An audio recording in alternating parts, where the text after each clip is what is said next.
ಮೈ dear students, ನಮ್ಮ 10th ವರೆಗೆ ಇರುವಂಥ ಜೆಂಟಲ್ಮೆನ್ ಆಫ್ ರಿಯೋ ಮೆಡೋ ಪಾಠದ ಮೇಲೆ ನಮ್ಮ SSLC ಬೋರ್ಡ್ದವರು ಬಿಟ್ಟಂಥ 2 ಮಾಡೆಲ್ ಕ್ವಶನ್ ಪೇಪರ್ದಲ್ಲಿ 3 ಅಂಕದ ಎಕ್ಸ್ಟ್ರಾಕ್ಟ್ಸನ್ನು ಕೇಳಿದ್ದಾರೆ.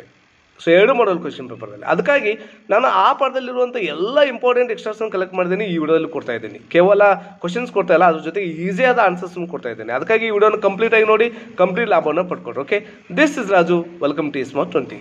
ಎಸ್ ಮೈ ಡಿಯರ್ ಸ್ಟೂಡೆಂಟ್ಸ್, ಇದು ಪ್ರೋಸ್ 3 ನಮ್ಮ SSLC ವಿದ್ಯಾರ್ಥಿಗಳು ಇರುವಂಥ ಇಂಗ್ಲೀಷ್ ಪಾಠ. ಜೆಂಟಲ್ಮೆನ್ ಆಫ್ ರಿಯೋ ಮೆಡೋ ಅಂತೇಳಿ. ಇದರ ಮೇಲೆ ಬರುವಂಥ ವೆರಿ ಇಂಪಾರ್ಟೆಂಟ್ 3 ಮಾರ್ಕ್ಸ್ದ ಎಕ್ಸ್ಟ್ರಾಕ್ಟ್ಸ್ಗಳನ್ನು ಅಥವಾ RCಗಳು ಅಂತ ಕರಿತೀವಿ, ಅಥವಾ ರೆಫರೆನ್ಸ್ ಟು ದಿ ಕಾಂಟೆಕ್ಸ್ಟ್ ಅಂತ ಏನು ಕರಿತೀವಲ್ಲ, ಅವುಗಳನ್ನ ಕಲೆಕ್ಟ್ ಮಾಡಿದೆ. ನೋಡೋಣ. ಓಕೆ, ಇದು ಪಾರ್ಟ್ 1 ಅಂತ ಅಂದ್ಕೊಡ್ರಿ. ಮತ್ತೆ ಎಕ್ಸ್ಟ್ರಾ ಸಿಕ್ಕರೆ ನಾನು ಮತ್ತೆ ಇನ್ನೊಂದು ವಿಡಿಯೋದಲ್ಲಿ ಮಾಡ್ತೀನಿ. ಓಕೆ, ಎಸ್, ಇಲ್ಲಿ ನೋಡಿ, ಫಸ್ಟ್ ಈ ರೀತಿ ಕೊಟ್ಟಿದ್ದಾರೆ, read each of the following extracts and answer the questions given below ಅಂತ. ಆ್ಯಕ್ಚುಲಿ ರೋಮನ್ ನಂಬರ್ 3 ಇರುತ್ತೆ. ನಮ್ಮ ಮೇನ್ ಎಕ್ಸಾಮ್ದಲ್ಲಿ ಈ ರೀತಿ ಕೇಳ್ತಾರೆ. ಅದಕ್ಕೆ ಈ ರೀತಿ ಕ್ವಶನ್ ಕೊಟ್ಟಿದ್ದೀನಿ. ಓಕೆ, ಫಸ್ಟ್ ಕ್ವಶನ್ ಈ ರೀತಿ ತೆಗೆದುಕೊಂಡಿದ್ದೀನಿ. ಸ್ಟೇಟ್ಮೆಂಟ್ ಈ ರೀತಿ ಇದೆ, it took months of negotiation to come to an understanding with the old man ಅಂತಿದೆ. ಇಲ್ಲಿ who is the old man referred here ಅಂತ ಅಂದಿದ್ದಾರೆ.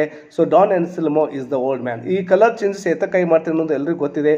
ಯಾವುದನ್ನು ನಾನು ಆ್ಯಡ್ ಮಾಡ್ತಾ ಇದ್ದೀನಿ ಆನ್ಸರ್ಗಾಗಿ. ಕಂಪ್ಲೀಟ್ ಆನ್ಸರ್ ಕೊಡ್ತಾ ಇದ್ದೀನಿ. ಅದನ್ನು ಯಾವುದು ಅಷ್ಟೇ ನೆನದಲ್ಲಿ ಇಟ್ಕೋಬೇಕು, ಅದು ಕಲರ್ ಚೇಂಜ್ ಮಾಡಿದ್ದೀನಿ ನೋಡಿರಿ. ಉಳ್ಕಿದೆಲ್ಲವೂ ನಾನು ಕ್ವಶನಿಂದ ತೆಗೆದುಕೊಂಡಿದ್ದೀನಿ. Okay, yes. And what was the negotiation about? ಯಾವುದು ನೆಗೋಷಿಯೇಷನ್ ಆಗಿತ್ತು ಅಂತ ಕೇಳಿದ್ರು. The negotiation was about the selling of the old man's land ಅಂತ ಕೊಟ್ಟಿದ್ದೀನಿ. Okay, next, why to think it took months to come to an understanding ಅಂತ ಕೇಳಿದ್ರು. It took months to come to an understanding because the old man was in no hurry to sell ಅಂತ ಕೊಟ್ಟಿದ್ದೀನಿ. ನಮ್ಮದಲ್ಲಿ ಇಟ್ಕೊಡ್ರಿ, ನಾನು ಜಾಸ್ತಿ explanation ಕೊಡ್ತಾಯಿಲ್ಲ, because ಇವ್ರ ಮೇಲೆ ನಾನು ಭಾಳ ಬ್ಯೂಟಿಫುಲ್ ಆದ ವಿಡಿಯೋ ಮಾಡಿದ್ದೀನಿ. ಅದ್ರ ಲಿಂಕು ಕೂಡ ಬರುತ್ತೆ ನೋಡಿ, ಅದ್ರ ಮೇಲೆ ಕ್ಲಿಕ್ ಮಾಡಿ ಆ ವಿಡಿಯೋ ನೋಡಿ. ಅದರಲ್ಲಿ ಭಾಳಷ್ಟು ಎಕ್ಸ್ಪ್ಲನೇಷನ್ ಕೊಟ್ಟಿದ್ದೀನಿ. Okay, yes. And we have made a discovery. ನೋಡಿರಿ, we have made a discovery ಅನ್ನೋ ಡಿಸ್ಕವರಿ ಪಾಠದಿಂದ ಬಂದಿದೆ ಅಂತ ಭಾಳಷ್ಟು ಜನ ತಿಳ್ಕೊಂಡಿರ್ತೀರಿ. ಅದು ಅಲ್ಲ. ಈ ಜೆಂಟಲ್ಮೆನ್ ಆಫ್ ರಿಯೋ ಮೆಡೋದಲ್ಲಿಯೂ ಇದೆ ಇದು statement. Who is we referred here? We ಅಂದರೆ ಯಾರು ಅಂತಂದರೆ ಅಮೆರಿಕನ್ಸ್ ಅಂತ ಕೊಟ್ಟಿದ್ದೀನಿ. And what did they discover? ಏನು ಡಿಸ್ಕವರ್ ಮಾಡಿದ್ರು ಅಂತಂದರೆ ದೇ ಡಿಸ್ಕವರ್ಡ್. ಡಿಡ್ ಬಂದ ಡಿಸ್ಕವರ್ಡ್ ಆಗುತ್ತಾ that Don Anselmo owns more than 8 acres of land ಅಂತ ಕೊಟ್ಟಿದ್ದೀನಿ. And what was the result of the discovery? ಯಾವುದು ರಿಸಲ್ಟ್ ಆಗಿತ್ತು ಅದರದ್ದು? As a result they offered Don Anselmo double the price and of what they had quoted earlier ಅಂತ ಕೊಟ್ಟಿದ್ದೀನಿ. These Americans are buena gente ಅಂತ ಇದೆ. What is the meaning of buena gente according to the context? ಇದು ನಾನು text book lines ಇದೆ, good people ಅಂತೇಳಿ. Yes. And next, B why did the speaker call Americans buena gente ಅಂತ ಯಾಕೆ ಕರೀತಾರೆ ಅಂತಂದರೆ, the speaker called Americans buena gente because after the survey they did not cheat Don Anselmo and were ready to pay twice the money they had quoted earlier for the additional land ಅಂತ ಕೊಟ್ಟಿದ್ದೀನಿ. Blend ಇದೆ, ಅರ್ಥ ಮಾಡ್ಕೊಳ್ರಿ. Who is the speaker? ಇಲ್ಲಿ the narrator is the speaker. Okay, and next, he said I do not like to have you speak to me in that manner ಅಂತಿದೆ. Who is I ಅಂತಂದರೆ Don Anselmo is I. What is the mood of the speaker? ಏನಾಯಿತು ಅವರ mood of the speaker ಅಂತಂದರೆ, the speaker felt that he was being insulted. Okay, what made him to react? ಎದಕ್ಕೆ ಆ ರೀತಿ react ಮಾಡಿದ್ರು? he said these words when the Americans offered him twice the money they had quoted earlier for his land. ಇದು repeated ಇದೆ. Okay, I have agreed to sell my house and land for $1,200 and that is the price ಅಂತ ಹೇಳ್ತಾರೆ. when did the speaker say this? ಯಾವಾಗ ಹೇಳ್ತಾರೆ ಅಂದರೆ, the old man said this when the Americans offered him double the price that they had been quoted earlier for his land. ಅದು repeat ಇದೆ ನೋಡ್ರಿ. Okay, yes. B, what does the statement tell about the speaker? Speaker ಬಗ್ಗೆ ಏನು ಹೇಳುತ್ತೆ ಅಂತಂದರೆ, this statement tells that the speaker was not greedy and he was a man of principles. Okay, correct. And why did speaker agree to sell the land to Americans? ಎದಕ್ಕಾಗಿ ಒಪ್ಕೊಂಡಿದ್ರು ಅಂತಂದರೆ, they were good people ಅಂತ ಒಪ್ಕೊಂಡಿದ್ರು. Next, I did not sell them the trees in the orchard ಅಂತ ಹೇಳ್ತಾರೆ. ಇದೊಂದು ಭಾಳಷ್ಟು ಉಲ್ಟಾ ಕೇಸ್ ಇದು. Why didn't he sell the trees in the orchard ಅಂತ ಕ್ವಶನ್ ಕೇಳಿದ್ರು. He didn't sell the trees because the trees belong to the children of Rio and Medio. And how did Don Anselmo defend his statement ಅಂತ question ಕೇಳಿದ್ರು.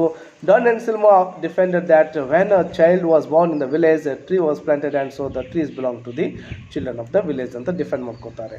And was Don Anselmo right in saying this? Yes, of course is right ಅಂತಲೇ ಕೊಡಬೇಕಾಗುತ್ತೆ. Okay, next, and he lived up in Rio Medio where his ancestors lived. He tilled the same land they had tilled ಅಂತ ಇದೆ. And who does he and they referred? ಇವು ಎರಡು ಕೇಳಿದ್ದಾರೆ. ಹಿ ಮತ್ತು they ಯಾವುದನ್ನು refer ಮಾಡ್ತಾರೆ ಅಂತಂದರೆ, he refers to the old man Don Anselmo, they refers to his ancestors. Okay, what does the statement convey? ಏನು ಸ್ಟೇಟ್ಮೆಂಟ್ ಕನ್ವೆ ಮಾಡ್ತಂದರೆ, the statement conveys that Anselmo was the oldest man in the village of Rio and Medio. And what was the profession of the old man ಯಾವುದಾಗಿತ್ತು ಅವರ profession ಅಂತಂದರೆ farmer ಆಗಿದ್ದರು. So okay, farming ಅವ್ರದ್ದು profession ಆಗಿತ್ತು ಅಂತಲೂ ಬರಿಬೋದು. Okay, and the trees in the orchard are not mine ಅಂತ ಮತ್ತೆ ರಿಪೀಟ್ ಬಂದಿದೆ, ಬಟ್ ಇಲ್ಲಿ ಕ್ವಶನ್ ಸ್ವಲ್ಪ ಚೇಂಜಸ್ ಇದೆ ನೋಡಿ. According to Don Anselmo who did the trees belong to ಅಂತ ಕ್ವಶನ್ ಕೇಳಿದ್ದಾರೆ. So according to Don Anselmo the trees belong to the children of Rio Medio ಅಂತ ಕೊಟ್ಟಿದ್ದೀನಿ. Why did he feel so? He felt so because every time a child was born in the village he had planted a tree for that child ಅಂತ ಕೊಟ್ಟಿದ್ದೀನಿ. Okay, and when did the speaker make the statement ಅಂತ question ಕೇಳಿದ್ರು. When Americans complain about the children's disturbances in the orchard ಅಂತ ಕೊಟ್ಟಿದ್ದೀನಿ. And it took months of a negotiation to come to an understanding with the old man. He was in no hurry. What he had the most of first time ಅಂತ. So ಲೆಂದಿ statement ಕೊಟ್ಟಿದ್ದ ನಂತರ ಈ ರೀತಿ question ಕೇಳಿದ್ದಾರೆ. ಯಾರು old man is here ಅಂತ question ಕೇಳಿದ್ರು. ಡಾನ್ ಎನ್ಸಿಲ್ ಮತ್ತು ಇದೆ who did the old man negotiate, ಅದೇ ಸೇಮ್ ಇದೆ, the old man negotiate with the Americans ಅಂತ ಕೊಟ್ಟಿದ್ದೀನಿ. And see what were the terms of negotiation ಅಂತ ಕೇಳಿದ್ರೆ, so the old man had agreed to sell his house and land to the Americans for $1,200 ಅಂತ ಕೊಟ್ಟಿದ್ದೀನಿ. And ಈ ರೀತಿಯೂ question ಕೇಳ್ಬೋದು. 4 question ಕೇಳಲ್ಲ, ಬಟ್ ಈ ರೀತಿಯೂ ಕ್ವಶನ್ ಕೇಳ್ಬೋದು ಅದೇ ಸ್ಟೇಟ್ಮೆಂಟ್ ಮೇಲೆ. Why did the negotiation take long time ಅಂತ ಕ್ವಶನ್ ಕೇಳಿದ್ರು. The negotiation took long time because the old man had a lot of time, he was in no hurry ಅಂತ. ನೋಡಿ ಯಾವ ರೀತಿ ಕ್ವಶನ್ ಚೇಂಜ್ ಮಾಡಿದ್ದಾರೆ ನೋಡಿ, ಡಿಫ್ರೆಂಟ್ ಆಗಿ ಚೇಂಜ್ ಮಾಡಿ. And they are good people and they are willing to pay you for the additional land as well, you will get almost twice as much ಅಂತ ಇದೆ. Who are the good people referred here? Americans of course. And B question, why are they offering twice the amount? ಎತ್ತಕ್ಕಾಗಿ ಅಂದರೆ the Americans found that the Anselmo owned more than 8 acres of land, almost double of what was mentioned in the deed ಅಂತ ಕೊಟ್ಟಿದ್ದೀನಿ. And did the owner accept a double amount? No, he didn't accept. Okay, and ನೋಡಿ long statement ಇದೆ. when you sold them you signed a document, a deed, and in that deed you agreed to several things. One such thing was that they were to have the complete possession of the property ಅಂತ ಸ್ವಲ್ಪ lengthy ಇದೆ ರೀ. ಈ ರೀತಿ ಕೊಟ್ಟ ನಂತರ question ಯಾವ ರೀತಿ ಕೇಳಿದ್ರು, who sold the property to whom, ಯಾರು ಮಾರಿದ್ರು ಯಾರಿಗೆ ಅಂತ ಕೇಳಿದ್ರು. ಡಾನ್ ಎನ್ಸಿಲ್ಮೋ ಮಾರಿದ್ರು ಅಮೆರಿಕನ್ಸ್ಗೆ. Okay, and why could not they have the complete possession of the property? Complete ಪೊಸೆಷನ್ನ ಆಗಲಿ ಅವ್ರಿಗೆ ಆ ಪ್ರಾಪರ್ಟಿ ಮೇಲೆ. ಏಕೆ ಅಂತಂದರೆ because the children of the real Medio overrunning into that orchard. So ಈ ಕ್ವಶನ್ದಿಂದಲೂ ಆನ್ಸರ್ ಮಾಡ್ಬೋದು. They could not have the complete position ಅಂತ ಈ ರೀತಿನೂ ಮಾಡ್ಬೋದು. Okay, how did they get complete possession? ಯಾವ ರೀತಿ ಅವರು ಕಂಪ್ಲೀಟ್ ಪೊಸಿಷನ್ ಪಡ್ಕೊಂಡ್ರು ಅಂತಂದರೆ, so they consulted every child of the village and paid rate value for each tree ಅಂತ ಕೊಟ್ಟಿದ್ದೀವಿ. So I know these Americans are good people and that's why I have agreed to sell to them, but I do not care to be insulted ಅಂತ statement ಇದೆ. Who is the speaker? Why does he call them good people ಅಂತ question ಕೇಳಿದ್ರು. Don Anselmo of course is the speaker and he calls the Americans good people as he was a gentleman ಅಂತ ಕೊಟ್ಟಿದ್ದೀವಿ. And what did he sell them and how much did he offer ಅಂತ question ಕೇಳಿದ್ರು. The old man Anselmo sold them his house and land for $1,200. Okay, house and land for $1,200. Why did he feel insulted? Who insulted him? ಎರಡು questions ಕೇಳಿದ್ರು. ಇದು rare approve ಕೇಳಿದ್ರು, ಆದರೂ ಕೊಟ್ಟಿದ್ದೀನಿ. The author and the Americans offered twice the amount as in the deed, but Anselmo was an honest and a gentleman. He did not want more than the deed amount, so he felt insulted. So I argued with him, but it was useless. Finally, he signed the deed and took the money, but refused to take more than amount agreed upon today. So who argued with whom ಅಂತ ಎರಡು ಕೇಳಿದರೆ, the author argued with the Don Anselmo. Okay, old man Anselmo ಅಂತ ಕೊಡಬಹುದು. And what was argued with him? ಯಾವ ರೀತಿ ವಾದ ಮಾಡ್ತಾರೆ? He argued with him to take the extra amount for the extra land possessed by Anselmo. Okay, so ಅದನ್ನು ಒಪ್ಕೊಳ್ಳಲ್ರಿ ಅವರು. Why did he refuse to take the extra amount? ಎದಕ್ಕೆ ಒಪ್ಕೊಳ್ಳೋದಿಲ್ಲ? So Anselmo was an honest and gentleman of Reo Medo. He was a man of principles ಅಂತ ಕೊಟ್ಟಿದ್ದೀವಿ. So one day they came back to the office to complain the children of the village were overrunning their property ಅಂತ ಇದೆ. And who complained to the office? Of course Americans. And what was their complaint? ಏನಾಗಿತ್ತು ಅಂದರೆ, the complaint was the children of Reo Medo were overrunning their property. Next, what is the property referred here? ಯಾವುದು ಪ್ರಾಪರ್ಟಿ ಅಂತಂದರೆ, the property refers to the land purchased by the American. ಸ್ವಲ್ಪ fast ಹೇಳ್ತಾ ಇದ್ದೀನಿ, okay, unnecessary video lengthy ಆಗುತ್ತೆ ಅಂತೇಳಿ. And they are good people and want to be your good neighbours always ಅಂತ ಇದೆ.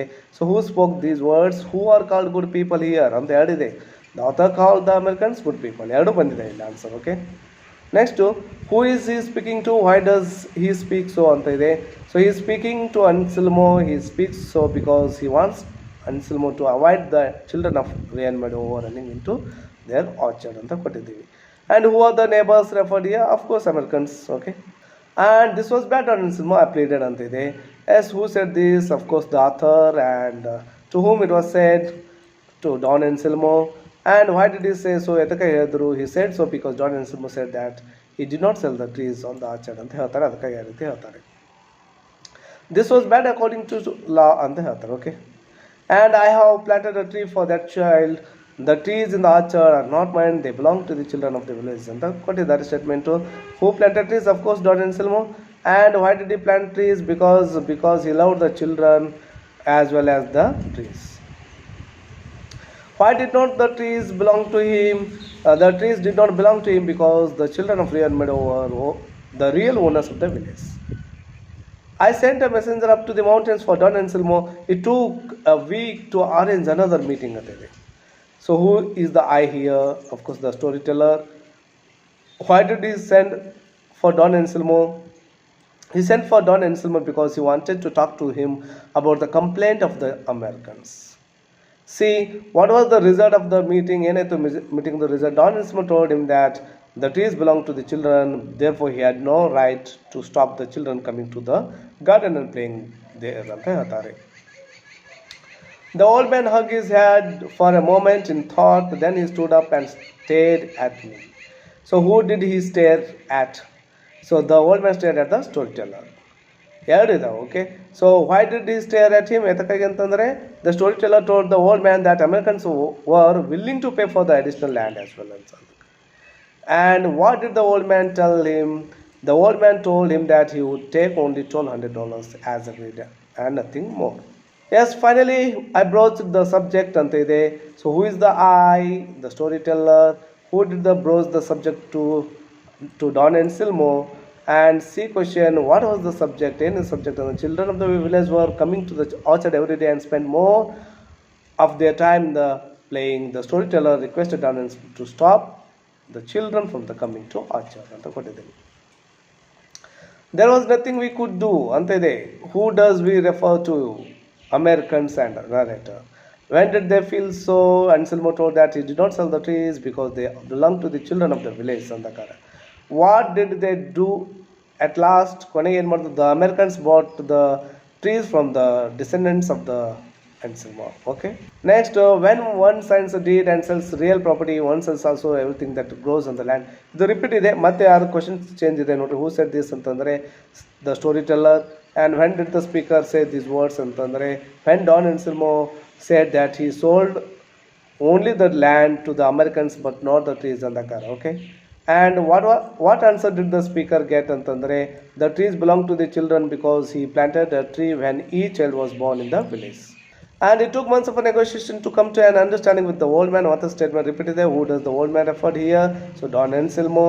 And what does it refer to ಅಂತಂದ್ರೆ the selling of the old man's land ಅಂತ ಕೊಟ್ಟಿದ್ದೀನಿ. And see question, why did it took months of negotiation to come to an understanding with the old man ಅಂತ ಹೇಳಿದ್ರು? Because the old man was in no hurry to sell ಅಂತ ಇದೆ. ಇದು so ನಮ್ಮ 2021 model question paper 1 ರಲ್ಲಿ ಕೇಳಿದಂಥ question ಇದಾಗಿತ್ತು. Okay, next we have made a discovery. ಇದನ್ನು ಕೂಡ ರಿಪೀಟೆಡ್ ಇದೆ. Who had made the discovery? Americans ಅಂತ ಕೊಟ್ಟಿದ್ದೀನಿ. And what was the discovery ಅಂತಂದರೆ so they discovered Don Anselmo owns more than 8 acres of land ಅಂತ ಇದೆ. And what was the result of the discovery ಅಂತಿದೆ. And as a result they offered Don Anselmo double the price of what they had quoted earlier ಅಂತಿದೆ. So ಇದು ನಮ್ಮ model question paper 2ರಲ್ಲಿ ಕೇಳಿದಂಥ question. ಎರಡು model question ಪೇಪರ್ದಲ್ಲಿ 3 marks questions ಕೇಳಿದ್ರು, ಅದು ಎಕ್ಸ್ಟ್ರಾಕ್ಟ್ನ ಕೇಳಿದ್ರು. ಅದಕ್ಕಾಗಿ ಭಾಳಷ್ಟು ಎಕ್ಸ್ಟ್ರಾಕ್ಟ್ನ ಕಲೆಕ್ಟ್ ಮಾಡಿದ್ದೀನಿ. ಸ್ವಲ್ಪ ಫಾಸ್ಟ್ ಆಗಿದ್ದೀನಿ. ಯಾರಿಗೂ ಅರ್ಥ ಆಗ್ತದೆ ದಯವಿಟ್ಟು ಲೆಸನ್ನ ನೋಡಿ, ಆ ಲಿಂಕ್ ಕೊನೆಗೂ ಕೂಡ ಕೊಡ್ತೀನಿ ನೋಡಿರಿ. ಅದನ್ನು ನೋಡಿದ ನಂತರ ಇದು ಫಾಸ್ಟ್ ಈಸಿ ಆಗುತ್ತೆ. ಓಕೆ, ಇಲ್ಲಿಗೆ ನನ್ನ ವಿಡಿಯೋ ಮುಗಿಸ್ತಾ. ಈ ನನ್ನ ವಿಡಿಯೋ ನಿಮಗೆ ಇಷ್ಟ ಆದಲ್ಲಿ ಹೆಚ್ಚು ಲೈಕ್ ಮಾಡಿರಿ ಆ್ಯಂಡ್ ಶೇರ್ ಮಾಡಿರಿ ಭಾಳಷ್ಟು ವಿದ್ಯಾರ್ಥಿಗಳಿಗೆ, ನಿಮ್ಮ ಫ್ರೆಂಡ್ಸ್ಗಳಿಗೆ. ಮತ್ತು ಯಾರೋ ಹೊಸದಾಗಿ ನಮ್ಮ ಚಾನಲ್ ನೋಡ್ತೀವಿ ಸಬ್ಸ್ಕ್ರೈಬ್ ಆಗಿರಿ. ಸೊ ಗೂಗಲ್ ಮೀಟ್ದಲ್ಲಿ ನಮ್ಮ ಕ್ಲಾಸ್ ನಡೀಲಿಕ್ಕೆ ಸ್ಟಾರ್ಟ್ ಆಗ್ತವೆ. ಅದಕ್ಕೆ ಜಾಯ್ನ್ ಆಗಬೇಕಾದ್ರೆ ನಮ್ಮ ಚಾನಲ್ ಕೂಡ ಜಾಯ್ನ್ ಆಗಿರಿ ಅಂತ ಹೇಳ್ತಾ thank you for watching. Have a nice day.